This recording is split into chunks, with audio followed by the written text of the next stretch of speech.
Hello दोस्तों, मैं संजीत कुमार आपके अपने YouTube channel Sunny sir class 12 में आपका स्वागत करता हूं।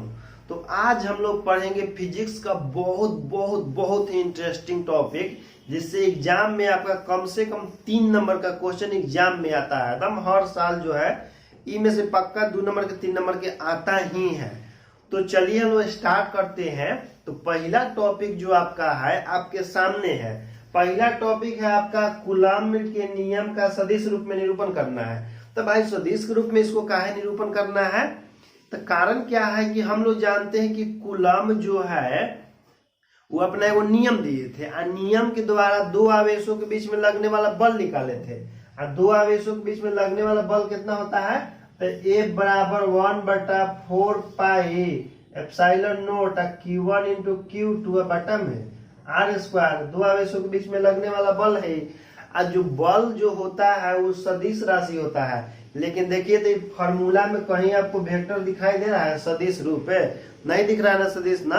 तो इसीलिए जो सदिश राशि है उसका सदिश राशि में निरूपण करना बहुत ही जरूरी है। अब मान लीजिए कोई शेर है तो उसको शेर ग्रुप में उपाधि खाली देश थोड़ी हो जाता है, उसको दिखाना भी पड़ता है कि हाँ हम शेर हैं। तो उसी प्रकार से इसको सदिश रूप में निरूपण तो करना ही पड़ेगा। खाली उपाधि दे दिया में लूट लक्षण है नहीं कुछ हो तो कैसे होगा? तो चलिए हम लोग देखते हैं इसका निरूपण कैसे करते हैं। जैसे देखिए मान लीजिए कि यहाँ पर एक आवेश है Q1 और एक तो दो यहाँ पर आवेश है आपका Q2, ठीक। और यह भी धन आवेश है और यह भी धन आवेश है, दोनों के दोनों पॉजिटिव है। और दोनों के बीच की हम लोग दूरी मान के चलते हैं कि दोनों आवेशों के बीच की दूरी R है। अब देखिए दोनों धन आवेश है तो दोनों एक दूसरे को प्रतिकर्षित करेगा, क्योंकि दो धन आवेश हमेशा एक दूसरे को प्रतिकर्षित करता है, ठीक ना। जैसे कि दो लड़का और लड़का के बीच में देखते हैं कि ज्यादा अट्रैक्शन नहीं रहता, कोई विशेष बात पर झगड़ा हो सकता है पर। तो ये जो धन आवेश है इसको जो है इसको इधर की ओर प्रतिकर्षित करेगा। ई वाला धन आवेश इसको इधर की ओर प्रतिकर्षित करेगा और येहू इसको प्रतिकर्षित करेगा। हमरा कोई मारेगा तो हम छोड़ देंगे जी? बताइए, हम धकेल लेंगे ना। तो देखिए जैसे आवेश Q1 जो है आवेश Q2 पर बल लगाता है, तो आवेश Q2 भी Q1 पर बल लगाता है, यानी कि दोनों एक दूसरे पर बल लगाता है। अब दोनों के दोनों पॉजिटिव इसलिए प्रतिकर्षण बल लगाता है। तो देखिए Q1 लगाएगा Q2 पर, तो Q1 ये भी बल लगाएगा F और यह भी बल लगाएगा F। लेकिन हमको कैसे पता चलेगा कि F कौन वाला के कर है? तो Q1 के द्वारा Q2 पर जो बल लगता है उसको हम लिखते हैं F21। देखिए जो बाद में रहेगा ना तो समझिए कि उसी के द्वारा पहिलका पर लगाया जा रहा है। जैसे Q1 बाद में है, दो पहले इसमें, तो समझिए कि Q1 लगा रहेगा पर Q2 पर और Q2 भी बल लगा रहेगा पर Q1 पर। तो हम लिखते हैं F12, मतलब आवेश 2 के द्वारा आवेश 1 पर लगने वाला बल। अब देखिए बल जो है सदिश राशि होता है तो इसमें डायरेक्शन इधर की ओर होगा और इसमें डायरेक्शन इधर की ओर होगा, ठीक। और दोनों के डायरेक्शन में एक यूनिट वेक्टर दे देंगे। यूनिट वेक्टर जो है R कैप है। अब कहिएगा सर यूनिट वेक्टर का है देंगे? तो देखिए सदिश के निरूपण से 2022 में आपका फिजिक्स में एक ऑब्जेक्टिव क्वेश्चन पूछ ले था। हम आपको केवल कूलम्ब नियम बता दिया, सदिश के निरूपण नहीं बनाया था। आपका 1 नंबर तक काम से गया। और वैसे भी मैं इस तरह से पढ़ा रहा हूँ आपको कि ऑब्जेक्टिव तक नहीं छूटेगा। सब्जेक्टिव तो बड़ी दूर की बात है छूटना, ऑब्जेक्टिव तक आपका क्वेश्चन नहीं छूटेगा। तो चलिए हम लोग देखते हैं। देखिए सबसे पहले मान लेते हैं कि माना कि एक आवेश Q1 है, दूसरा आवेश Q2 है, ठीक। और दोनों के बीच की दूरी R है। R कैप और R कैप जो है इकाई सदिश है, जो Q1 के द्वारा Q2 पर और Q2 के द्वारा Q1 पर लगने वाला बल की दिशा को बताता है, डायरेक्शन। तो सबसे पहले देखिए आवेश Q1 के द्वारा Q2 पर लगने वाला बल, तो आवेश Q1 के द्वारा Q2 पर लगने वाला जो बल है वो आपका है F21 बराबर फॉर्मूला होगा 1/4 pi epsilon note Q1 into Q2 बटा में R स्क्वायर। अब देखिए इधर तो हम लोग वेक्टर दे दिए हैं, लेकिन इधर आपको कहीं वेक्टर दिखाई नहीं दे रहा है। तो हम लोग क्या करते हैं, यहाँ पर एक इकाई सदिश दे देते हैं। आवेश Q1 के द्वारा आवेश Q2 पर लगने वाला बल F21 बराबर 1/4 pi epsilon Q1 to Q2 बटा में R स्क्वायर R कैप, ठीक। जहां R कैप एक इकाई सदिश होता है, जहां R कैप एक इकाई सदिश है। इकाई सदिश को अंग्रेजी में क्या बोलते हैं? यूनिट वेक्टर बोलते हैं, जहां आर कैप आपका क्या है, एक इकाई सदिश है, यूनिट वेक्टर, जिसकी दिशा किससे किधर की ओर होती है, तो इसकी दिशा होता है Q1 से Q2 की ओर, जहां आर कैप इकाई सदिश है जिसकी दिशा Q1 से Q2 की ओर होता है। ये हो गया Q1 के द्वारा Q2 पर लगने वाला बल। ठीक, अब देखिए इसको हम मान लेते हैं, इसको क्या कीजिए कि दोनों तरफ मोड़ ले लीजिए, मोड़ लेते हैं हम लोग इसमें दोनों तरफ है, मोड ऑफ F21 हो जाएगा, इधर भी मोड़ ले लेते हैं 1/4 नोट Q1 इंटू Q2 बटा में आर स्क्वायर, और आर कैप का इसमें हम मोड़ ले लेंगे, तो ये हो जाएगा आपका F21 बराबर 1/4 नोट Q1 इंटू Q2 बटा में आर स्क्वायर। ठीक, तो हो गया आपका, इसको हम मान लेते हैं समीकरण 1, इसको हम मान लेते हैं समीकरण 2। अब कहिए कि सर आर कैप कहा गया, तो आर कैप एक इकाई सदिश है, और इकाई सदिश का परिभाषा होता है कि वह ऐसा सदिश जिसका परिमाण 1 होता है, परिमाण मतलब उसको मोड में डालिएगा तो उसका वैल्यू 1 आ जाता है। जैसे आर कैप एक इकाई सदिश है, जैसे इसको मोड में डालिएगा तो इसका वैल्यू कितना होता है, 1 हो जाता है। तो देखिए वही आर कैप का जब मोड हुआ है तो उसका वैल्यू 1 हो गया, 1 से इसमें गुना होगा तो देखिए कोई फर्क नहीं पड़ेगा। ठीक, तो ये हो गया Q1 के द्वारा Q2 पर लगने वाला बल। इसके बाद देखिए हम लोग क्या करेंगे, अब निकालेंगे आवेश Q2 के द्वारा Q1 पर लगने वाला बल। तो लिखना पड़ेगा कि आवेश Q2 के द्वारा आवेश Q1 पर लगने वाला बल, तो इसको देखिए हम लोग मानते हैं इस प्रकार से, F Q2 के द्वारा Q1 पर तो लगने वाला बल क्या है, F12 बराबर 1/4 नोट Q1 इंटू Q2 बटा में आर स्क्वायर, इसमें भी हम लोग दे देंगे आर कैप। इसमें आर कैप जो क्या होता है आपका इकाई सदिश होता है, जो डायरेक्शन बताता है कि जो बल किधर से लग रहा है, Q2 से Q1 की ओर लग रहा है। तो ये आपका बल हो गया। अब इसको मान लीजिए आप लोग समीकरण 3 मान लीजिए, क्योंकि 2 तो हम लोग नहीं मान चुके हैं। अब इसमें भी मोड लेंगे, तो चलिए मोड ऊपर लेते हैं, इसमें मोड इसमें हम ले लेते हैं मोड ऑफ वेक्टर F12 बराबर का हो जाएगा 1/4 नोट Q1 इंटू Q2 बटा में आर स्क्वायर आर कैप। इसका मोड हम लोग निकालेंगे तो हो जाएगा F12 बराबर 1/4 नोट Q1 गुना Q2 बटा में आर स्क्वायर। इसको हम मान लेते हैं आपका समीकरण 4 मान लेते हैं। ठीक, तो देखिए ये आपका समीकरण 4 हो गया। अब हम लोग क्या करते हैं कि देखिए जितना बल का मान है F21 का, उतना ही बल आपका मान है F12 का। देखिए F21 का वैल्यू कितना है यहाँ पर 1/4 Q1 Q2 बटा आर कैप। अब देखिए F12 का वैल्यू होते हैं 1/4 Q1 इंटू Q2 बटा में आर स्क्वायर आर कैप। तो दोनों का आरसीएस तो बराबर है, समीकरण 3 है समीकरण 1 का। तो जब समीकरण 1 और समीकरण 3 का आरसीएस बराबर है तो इसका एलएचएस भी हम लोग बराबर कर देंगे। तो लिखेंगे समीकरण 1 एवं समीकरण 3 से, समीकरण 1 एवं 3 से। तो देखिए समीकरण 1 एवं 3 से हम लिखेंगे ना, तो ये आपका देखिए जितना F12 का मान है उतना ही F21 का मान है। लेकिन देखिए जैसे वेक्टर का नियम होता है कि जब दो वेक्टर सेम डायरेक्शन में हो और दोनों वेक्टर बराबर हो, यानी कि लेंथ भी बराबर हो दोनों का और डायरेक्शन भी बराबर हो, तो उस सिचुएशन में लिखा जाता है आपका वेक्टर ए बराबर वेक्टर बी। जब दो वेक्टर सेम डायरेक्शन में होते हैं और दोनों का लेंथ भी बराबर हो और दोनों एक ही डायरेक्शन में हो, तब लिखा जाता है वेक्टर ए बराबर वेक्टर बी। लेकिन इसका उल्टा क्या होता है कि जब दो वेक्टर लंबाई में बराबर हो, जैसे मान लीजिए कि वेक्टर ए है आपके इधर की ओर, वेक्टर बी है इधर की ओर, जब दो वेक्टर लंबाई में तो बराबर हो, यानी कि लेंथ में दोनों बराबर हो, मैग्नीट्यूड में बराबर हो, लेकिन डायरेक्शन दोनों का अपोजिट होता है, तब हम लोग लिखते हैं वेक्टर ए बराबर माइनस वेक्टर बी। या आप लिख सकते हैं कि वेक्टर बी बराबर माइनस वेक्टर ए भी लिख सकते हैं, यानी कि दोनों में से किसी एक पहले माइनस लगाना पड़ता है। कब? जब दोनों लेंथ में बराबर हो लेकिन डायरेक्शन में अपोजिट होता हो। उसी प्रकार देखिए यहाँ पर समीकरण 1 और 3 में दोनों का मान बराबर है। देखिए समीकरण 2 में F21 का मान कितना है 1/4 Q1 Q2 बटा में आर स्क्वायर, इसका हो गया। और उसी तरह देखिए इसका जो मान है F12 का, तो उसका भी मान तो उतने हैं, तो दोनों का मैग्नीट्यूड तो बराबर है, लेकिन दोनों का डायरेक्शन अलग अलग है। तब बोले हैं कि जब दो का मैग्नीट्यूड बराबर हो लेकिन डायरेक्शन अलग अलग होता है, यानी कि अपोजिट होता है, डायरेक्शन अपोजिट होता है, तो उस सिचुएशन में हम लिखते हैं वेक्टर ए बराबर माइनस वेक्टर बी।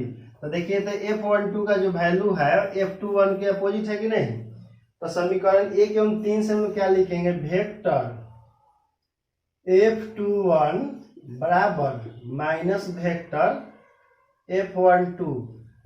ठीक, इसका मतलब है कि दो आवेश हमेशा एक दूसरे पर बराबर परिमाण में बल लगाते हैं, यानी कि एक दूसरा का लगाएगा 10 न्यूटन तो दूसरा का भी पहले का लगाएगा 10 न्यूटन, लेकिन दोनों का डायरेक्शन अपोजिट होगा। कहने का मतलब कि यदि कोई हमको इधर से ढकेलेगा इसे तो हम उसको इधर से ढकेलेंगे इस प्रकार से, तो दोनों का डायरेक्शन अपोजिट हुआ कि नहीं, लेकिन मान बराबर है। हम पर कोई 10 न्यूटन लगाएगा तो हम भी उस पर 10 न्यूटन लगाएंगे, लेकिन मेरा डायरेक्शन अपोजिट होगा, उसका भी डायरेक्शन मेरा अपोजिट होगा।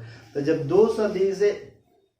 दो आवेश एक दूसरे बल लगाते हैं तो बल का डायरेक्शन अपोजिट होता है, लेकिन बल का परिमाण बराबर होता है। और ऐसा नियम हम लोग कहाँ पढ़ते हैं, तो न्यूटन का जो तृतीय गति नियम है कि प्रत्येक क्रिया के बराबर और विपरीत दिशा में प्रतिक्रिया होता है, यह भी उसी के समान हो गया, क्योंकि इसमें भी बराबर और विपरीत दिशा में बल लग रहा है। तो हम लोग कह सकते हैं कि जो कूलम्ब का नियम है वो न्यूटन के तृतीय गति नियम के जैसा है। क्यों? क्योंकि इसमें भी बराबर और विपरीत दिशा में बल लगता है। तो ई तो आपका हो गया। अब देखिए इस पर एक ऑब्जेक्टिव क्वेश्चन आता है, ई तो खैर ऑब्जेक्टिव क्वेश्चन इस बार आया था कि कूलम्ब के बल का सदिश के रूप में रूप क्या होगा, तो देखिए उसको भी बता देते हैं, जनरल लिख देते हैं हम। जैसे देखिए ए बराबर होता है आपका 1/4 pi epsilon note Q1 into Q2 बटा में R स्क्वायर। अब देखिए इधर वेक्टर नहीं है तो इधर आप वेक्टर दे दीजिए, तो इधर भी आप वेक्टर दे सकते हैं इस प्रकार से, R लिख दीजिए, वेक्टर R। यही क्वेश्चन इस बार आपका एग्जाम में आया हुआ था 2022 में। ये कूलम्ब के नियम का सदिश रूप हो गया। या कभी कभी आप ऐसे भी इसको लिखा हुआ देख सकते हैं कि वेक्टर F बराबर 1/4 pi epsilon note Q1 into Q2 बटा में R स्क्वायर और R कैप। अब देखिए मेरा बोर्ड पर जैसे थोड़ा सा परछाई आ रहा है तो डरा मत जाइएगा, ठीक ना। क्या कैसे हम इंसाने हैं, भूत तो है नहीं कि परछाई नहीं आएगा, भूत है लेकिन फिजिक्स के भूत हैं, ठीक ना, फिजिक्स और मैथ के। इसलिए मैथ और फिजिक्स के भूत समझ सकते हैं आप, लेकिन वो वाला मत समझ लीजिएगा। हम भी इंसान है, परछाई आ रहा है, थोड़ा बहुत व्यवस्था की कमी है, लेकिन फिर व्यवस्था कर लेंगे यदि आप लोग का सहयोग रहा तब।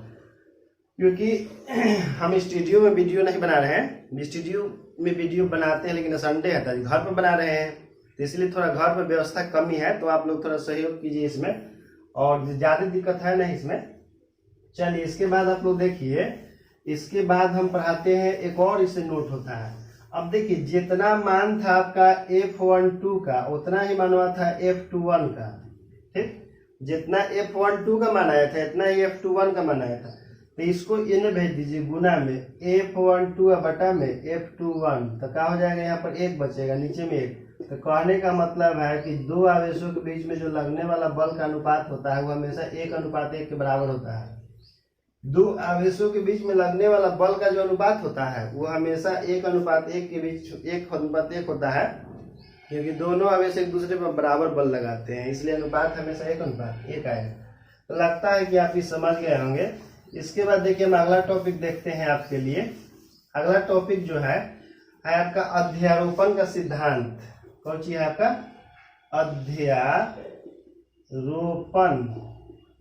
का सिद्धांत। इसको हम लोग कहते हैं principle of superposition, principle of superposition. ये होता क्या है अब समझ लीजिए, ठीक ना। प्रिंसिपल ऑफ सुपरपोजिशन क्या होता है, पहले ऐसे समझ लीजिए कि जैसे मान लीजिए कि मेरे पास 1 भी रुपया नहीं है, हम कोई आदमी ए है, ए से हम 10 रुपया लिए हैं, कोई आदमी बी है उससे हम 20 रुपया लिए हैं, और कोई आदमी सी है उससे हम 40 रुपया लिए हैं, ठीक। तो टोटल पैसा मेरे पास कितना हो गया, 10, 20, 40 बराबर हो गया 70 रुपया।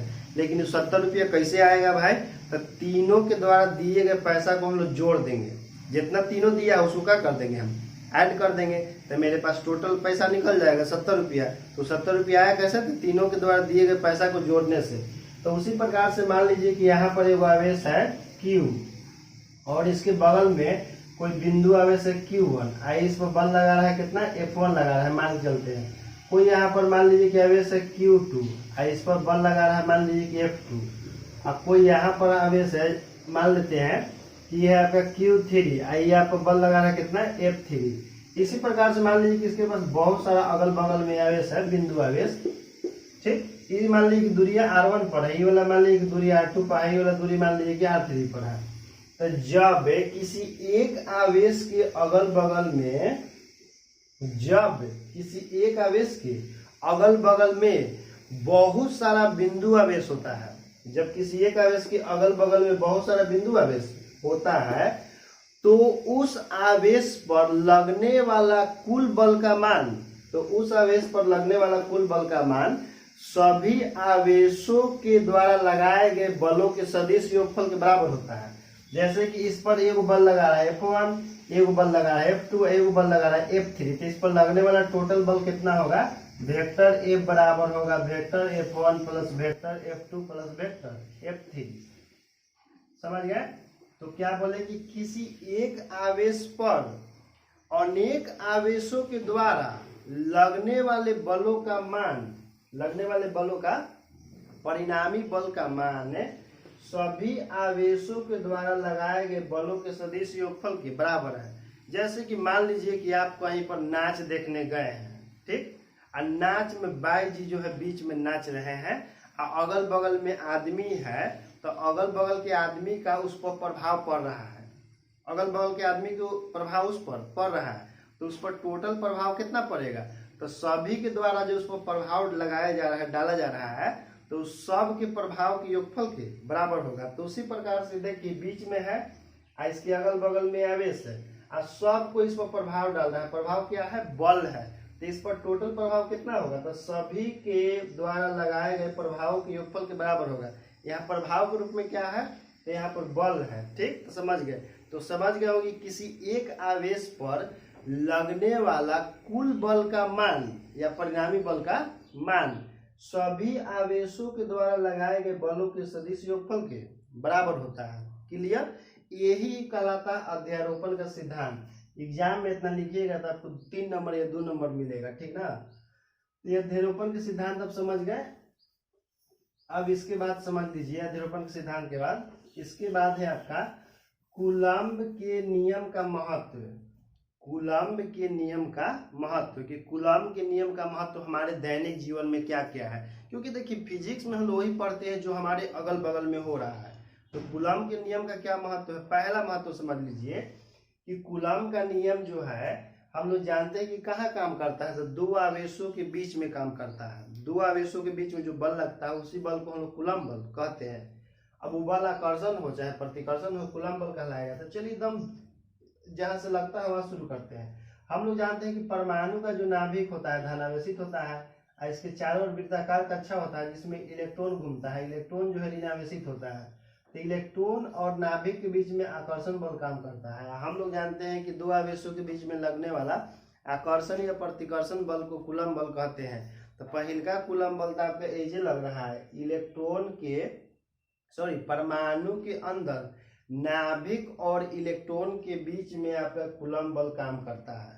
पहला हो गया।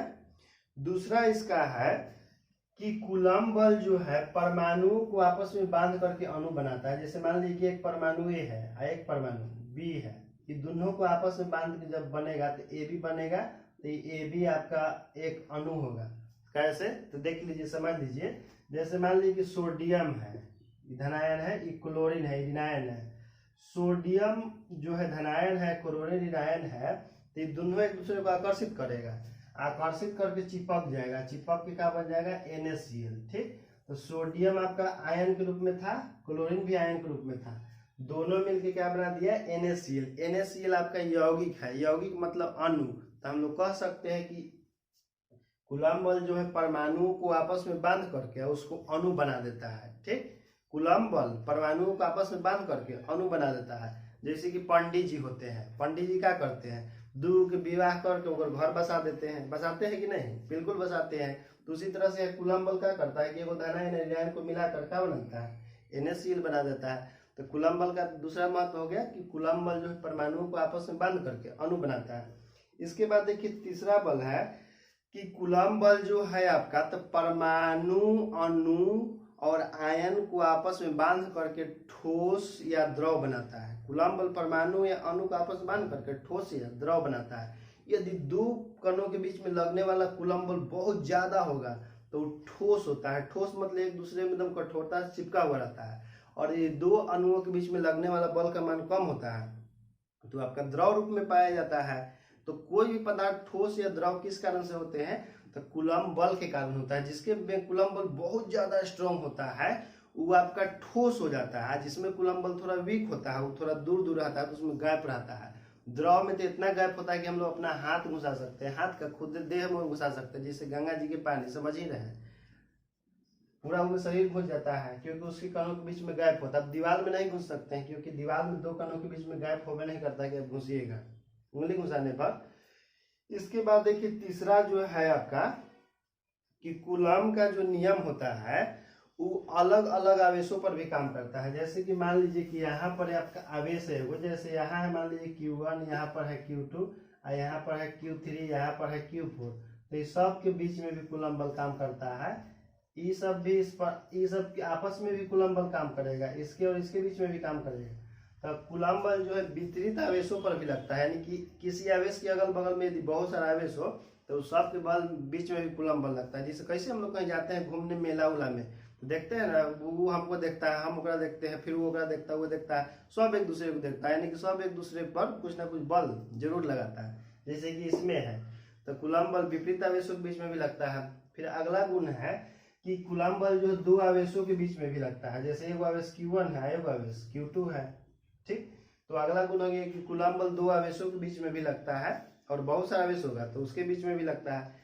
इसके बाद देखिए कूलम्ब बल जो होता है वो काम करता है, अगला गुण है उसका कूलम्ब बल का मतलब कूलम्ब बल जो होता है ना का, तो वो 10 के पावर -15 मीटर से लेकर के 10 के पावर -15 मीटर से लेकर के अनंत दूरी तक ले काम करता है। अनंत दूरी मतलब कि आप कह सकते हैं r tends to infinity. Coulomb बल जो है 10 के पावर -15 से लेकर के अनंत दूरी तक काम करता है। अगला महत्व हो गया। इसके बाद देखिए कूलम्ब बल का जो मान होता है वो ठीक उसी के जैसा होता है जैसे कि न्यूटन के नियम होता है। न्यूटन का नियम क्या कहता है कि प्रत्येक क्रिया के बराबर विपरीत दिशा में प्रतिक्रिया होता है। इनका भी है कि प्रतिक्रिया बराबर दिशा में होता है। तो कूलम्ब बल जो है न्यूटन के तृतीय गति नियम के अनुरूप होता है, यानी उसी के जैसा होता है। उसके बाद देखिए कूलम्ब बल जो है एक संरक्षी बल है। कूलम्ब बल एक संरक्षी बल है। कूलम्ब बल संरक्षी बल क्यों है, ये आपके ऑब्जेक्टिव में बहुत बार क्वेश्चन पूछा है कि कूलम्ब बल है। तो कूलम्ब बल तो विद्युत बल भी है और दूसरा कि संरक्षी बल भी है। तो इसको जरूर याद रखिएगा, इसमें टिक आउट कर लीजिएगा कि कूलम्ब बल क्या है, संरक्षी बल है। तब किसी के दिमाग में आ रहा हो कि सर संरक्षी बल क्या होता है, देखिए लिख दे रहे हैं संरक्षी बल। तो संरक्षी बल को हम लोग अंग्रेजी में क्या कहते हैं, conservative force. Conservative force coulomb बल संरक्षी बल होता है। और संरक्षी बल क्या होता है, तो देखिए हम लोग संरक्षी बल को इस प्रकार से परिभाषित करते हैं कि जब किया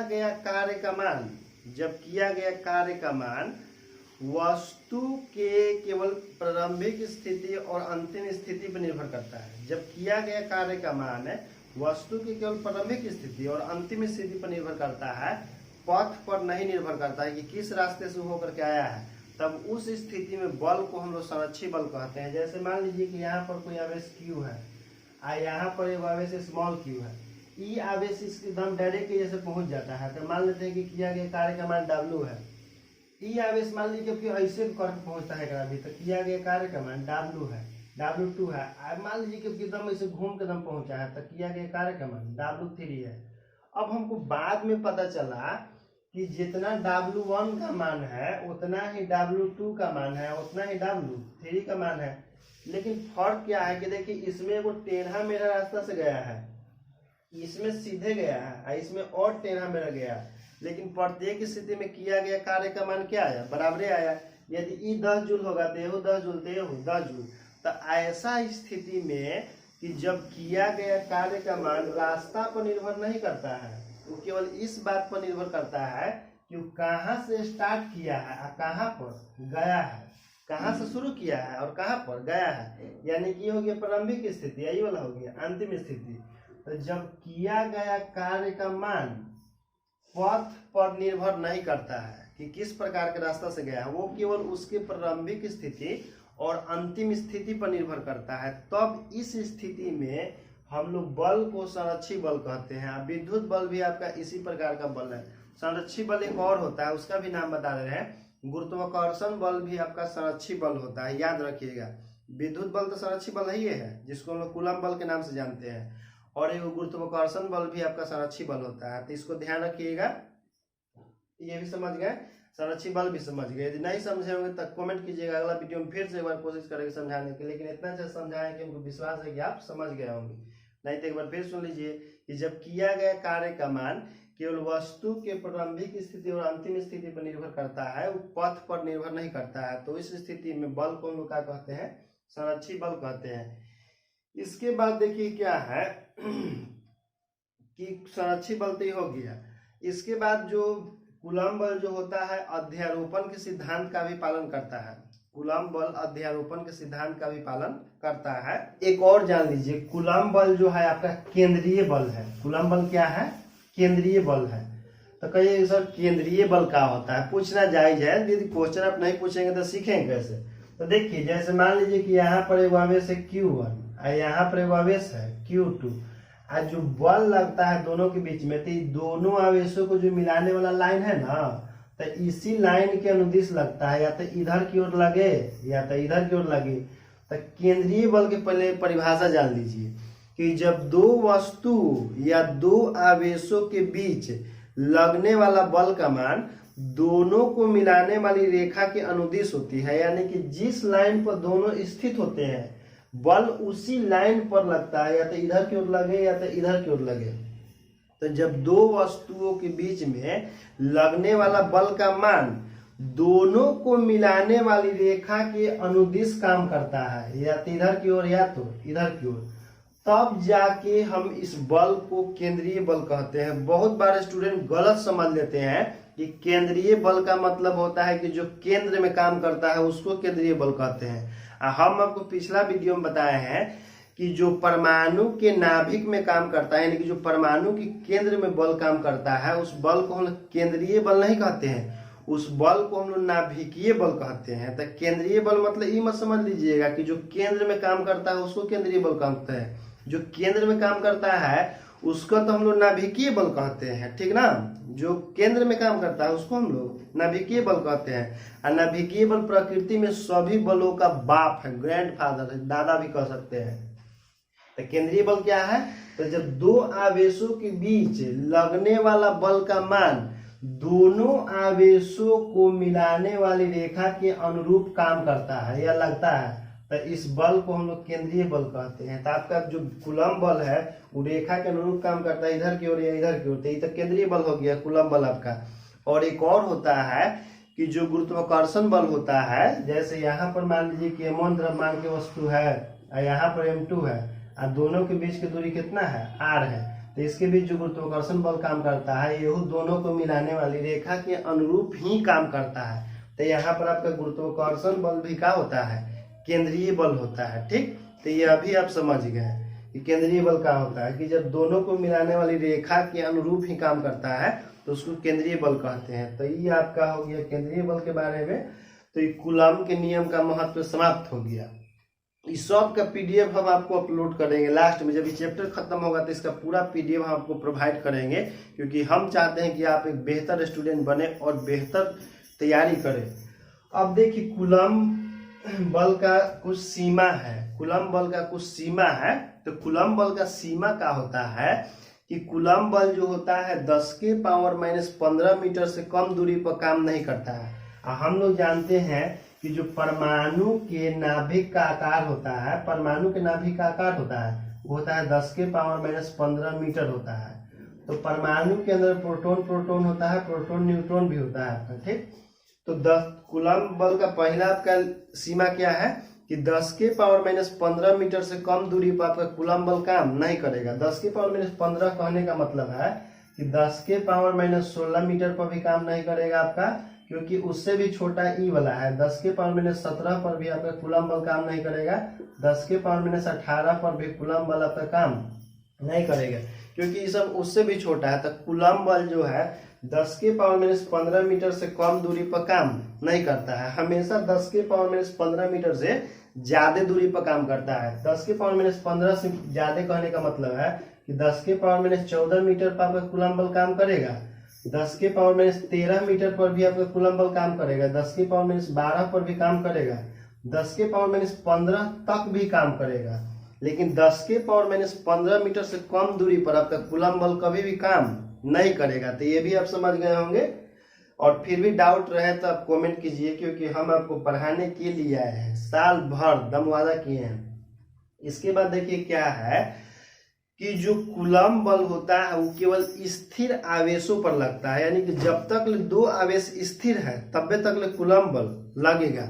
जब आवेश गतिशील हो जाता है, यानी कि आवेश मोशन में आ जाता है, तो वहां कूलम्ब बल काम नहीं करता है, वहां कोई और बल काम करता है। और कौन बल होता है आपका, तो होता है आपका लॉरेंज बल। लॉरेंज बल उसको हम लोग कहते हैं अंग्रेजी में लॉरेंज, जो आपको पढ़ना है चुंबकीय प्रभाव में पढ़ना, अभी नहीं पढ़ना है, ठीक। तो दूसरा लिमिट क्या हो गया कूलम्ब बल का कि कूलम्ब बल जो है गतिशील आवेशों पर लागू नहीं होता है। क्यों? क्योंकि कूलम्ब बल केवल स्थिर आवेश पर लागू होता है। तो दो इसका दोष है। एहू बड़ा पूछता है, कौन कौन पूछता है, तो इस चैप्टर में कूलम्ब बल का महत्व कई बार पूछ ले है, फिर सीमा भी पूछ ले है, केंद्रीय बल भी पूछा है आपका ऑब्जेक्टिव में, साथ में संरक्षी बल भी पूछा है, और कूलम्ब बल का तो पूछबे करता है। तो ये चैप्टर आपका बहुत बहुत ज्यादा इंपॉर्टेंट है, इसलिए इस चैप्टर का जितना भी लेक्चर है उसको देख लीजिए। जैसे ही खत्म हम होगा आपका PDF हम आपको प्रोवाइड कर देंगे, ठीक ना। आपसे वादा किए हैं तो निभाएंगे भी। तो चलिए दोस्तों, आज के लिए इतना ही। तो इसी के साथ जय हिंद दोस्तों, जय भारत।